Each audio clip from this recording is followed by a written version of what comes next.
After nearly a decade of delays, Jacob Zuma, South Africa's longest-serving head of state, will have to answer to corruption charges in a court of law. And the National Director of Public Prosecutions says that there are reasonable prospects of a successful prosecution.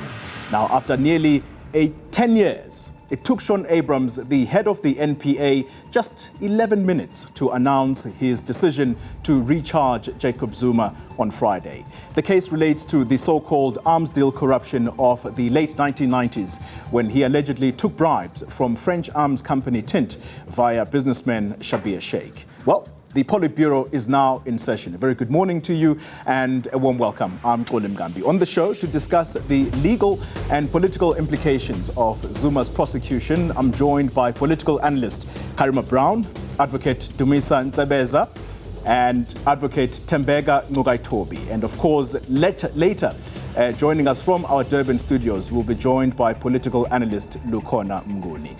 But before we get into the discussion, let's get some history now on this historic announcement. The National Prosecuting Authority, in executing its constitutional and legal mandate, will ensure that alleged perpetrators of crime will be prosecuted without fear, favor, or prejudice, irrespective of their station in life. On the facts of this matter, and in the interests of transparency, the interests of the administration of justice, and in the interests of the National Prosecuting Authority, I am of the view that a trial court would be the most appropriate forum for these issues to be ventilated and to be decided upon. After consideration of the matter, I am of the view that there are reasonable prospects of a successful prosecution of Mr. Zuma on the charges listed in the indictment. Well, those charges include 1 count of racketeering, 2 counts of corruption, 1 count of money laundering, and 12 counts of fraud. So, what is our former president's position on the charges against him? You'll recall that he made representations to the NPA arguing for the cases not to be revived. Mr. Zuma's representations, broadly speaking, largely relate to allegations of a prosecution characterized by prosecutorial manipulation, impropriety, fair trial abuses, prosecutorial misconduct, deliberate leaking of information to the media, and irrational decisions made by various national directors and/or acting national directors of public prosecutions, along with inexplicable delays for approximately 15 years in bringing his matter to trial. Mr. Zuma, in addition, disputes all the allegations against him and records that he lacked the requisite intention to commit any of the crimes listed in the indictment. All right, let's get this discussion on the road. Advocate Ngugaitobi, let me start with you. The National Director here tells us about the representations of the former president, and he says basically that he lacked the requisite intention to commit any of the crimes listed against him. Is that a solid defense, or is he going to have to do better than that in court? And I think especially after, if you read this morning, the Sunday Times newspaper saying that he plans to say, yes, he did it, but it was all in the interest of advancing ANC policy.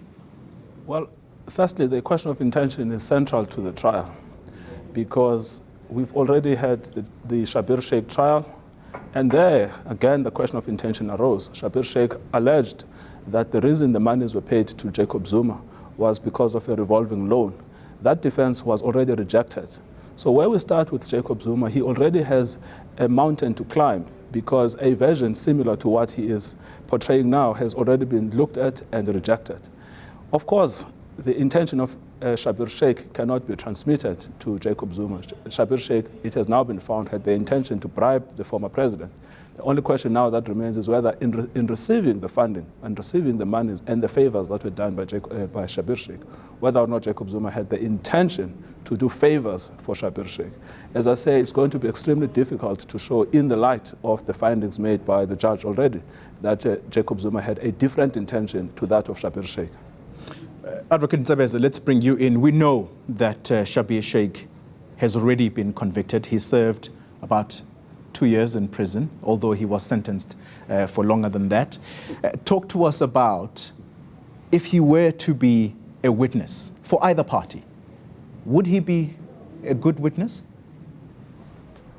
Well, I can't speak for a witness whether he would be a good one or not. In fact, if you may allow me to say so, what is happening begs the original question that was put even when Schabir Shaik was charged. And that is, to what extent was it not in the interest of justice to charge Zuma with Schabir Shaik? Because we wouldn't have any of these problems. The further question that begs is whether the National Prosecuting Authority, in light of the views that were expressed by the then National Director of Public Prosecutions in that famous or infamous appearance with the then Minister, Penuel Maduna, that they were not charging President Zuma because they did not have a winnable case against him. And the question is, given what we now know, and given that Shaik was convicted, what is the attitude of the current National Director of Public Prosecutions? Karima? They have a winnable case? Well, he says that there are reasonable prospects of a successful prosecution. Karima, perhaps let's talk about the National Director of Public Prosecutions, Shaun Abrahams. Many people, of course, have said his latest statements on the Zuma case are essentially self-serving. It's all about trying to save his own skin. Are we to believe him when he says that indeed there are reasonable prospects of a successful prosecution? Shaun Abrahams has absolutely no credibility. And the problem for the justice system at the moment is that this is the man that heads up this institution that needs to prosecute a former president in a very loaded political environment. And of course, that loaded political environment has been used by various factions within the governing party as a way to try and speak to the merits and demerits of what is a case in law. And I think we shouldn't confuse the two again. And I think we need to go back to what Mr. Ntsebeza is saying. We need to go back to the fact that Bulelani Ngcuka effectively played politics when he went before the nation and said, we've got a prima facie case, or we've got prima facie evidence, but we're not going to prosecute. What you saw there was a National Prosecuting Authority, just like you have now, Shaun Abrahams, trying to play politics when the issue actually calls for a very strict, very clinical adherence of the rule of law to look at the merits, the demerits. But of course, 10 years later, we've seen almost the destruction of the National Prosecuting Authority.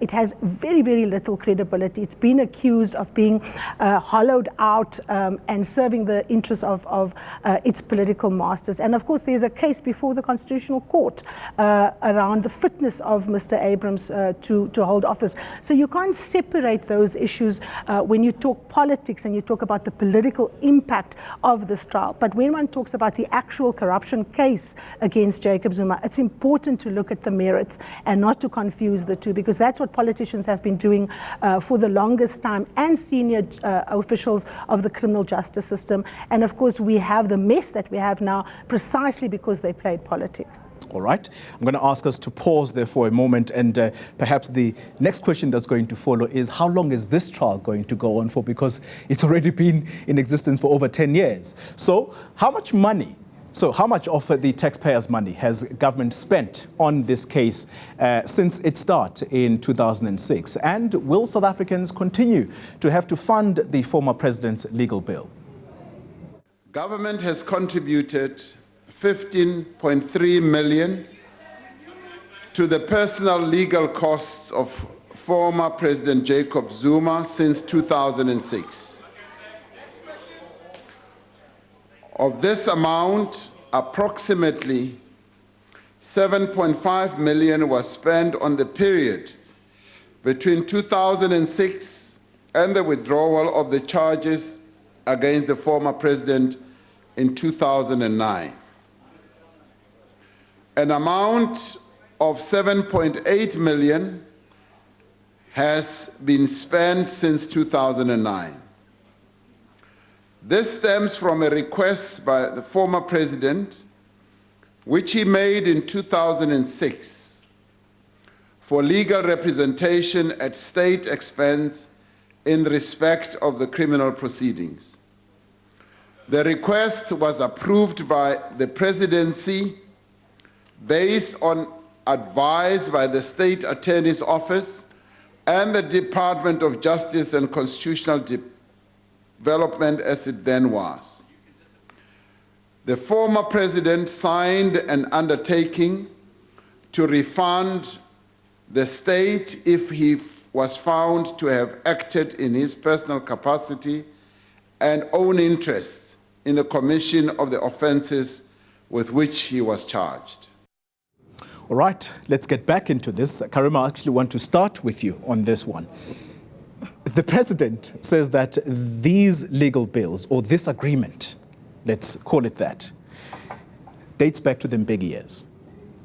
Now, the question is that the only deal that exists? Well, that is what Cyril Ramaphosa has to tell the nation. And of course, remember his promise to come back. This is the question that was put to him by the EFF. And we await that response, because I'm not sure what piece of legislation is governing this, arrangement. Because the opposition is arguing that President Jacob Zuma, certainly in this round, is facing these charges in his personal capacity. So what would then be the basis, the legal basis for the state forking out this money? And clearly, if you look at South Africa at the moment, we've paid over 15 million for President Jacob Zuma, over 20 million for Hlaudi Motsoeneng, and we don't have money to end pit latrines so that 5-year-olds don't die in them in places like Bizana and in Limpopo.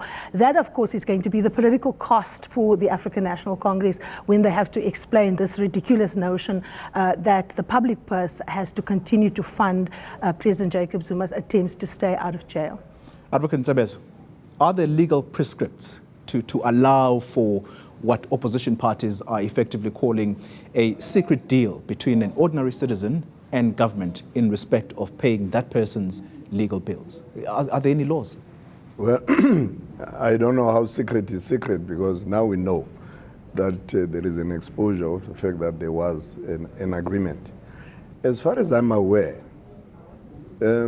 anyone who gets assisted at state expense, other than through the agency of the Legal Aid Board, because that is available to everybody, anyone at all, where the Legal Aid Board,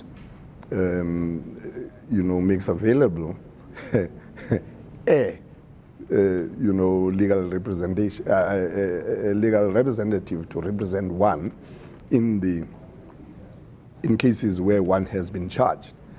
Other than in those cases, I'm not aware on what basis there would have been an agreement between a private citizen and the government for the funding of his or her trial.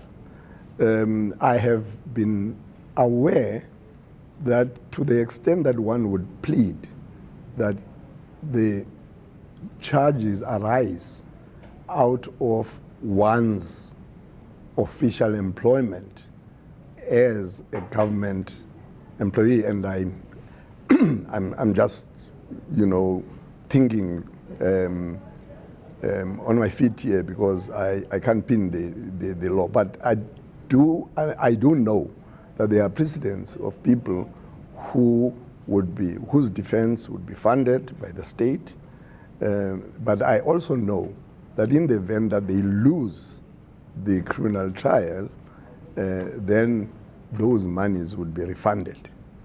And I don't know whether this particular agreement would also be premised on him being absolved. But I'm battling to find on what basis, because if he committed all of these offenses as a lay person and not as president, then I cannot find the basis, and I cannot see to what extent that agreement can be honored. Before we go to a short break, Advocate Ngwaito, are you aware of any legal prescripts that allow for such a thing? Yes. So we need to split this into subcomponents because it's a complicated question. So there is the first question whether or not President Ramaphosa is entitled to say, I will continue funding the legal fees. He is, of course, bound by the decisions taken by President Mbeki. So if President Mbeki took that decision, then President Ramaphosa will be bound to carry on with it. It's only a court of law that can set aside that decision. And then there is the second question, which is what is the legal basis for the decision taken by President Mbeki? So the decisions can be taken under the State Attorneys Act. There's a provision called Section 3, and also under the National Treasury instructions. But both of those, as Advocate Zabeza puts it, both of those are predicated on the notion that at the time you committed whatever offense, you were acting in the course and scope of your employment. So, for instance, we pay for policemen who shoot people in Marikana, and there should be no basis to pay for those policemen. The reason we pay for them is because at the time of the shooting, they were acting within the course and scope of their employment. So that's the general rule. And then the third problem with this is that there are historical precedents. We paid for Magnus Malan, we paid for Jackie Selebi, and so Jacob Zuma is now tagging along a long line historical precedent of people where the state has paid. The real problem, Xoli, is that these agreements probably are vulnerable to constitutional challenge because there should be no basis why the state should fund a criminal trial. I can understand the state funding an instance where you are defending a decision taken by the government in good faith. But this is a criminal trial. So although Jacob Zuma is entitled to insist that an agreement must be complied with, the reality is that that agreement itself is probably unconstitutional. All right, let's take a short break. We'll be back right after this.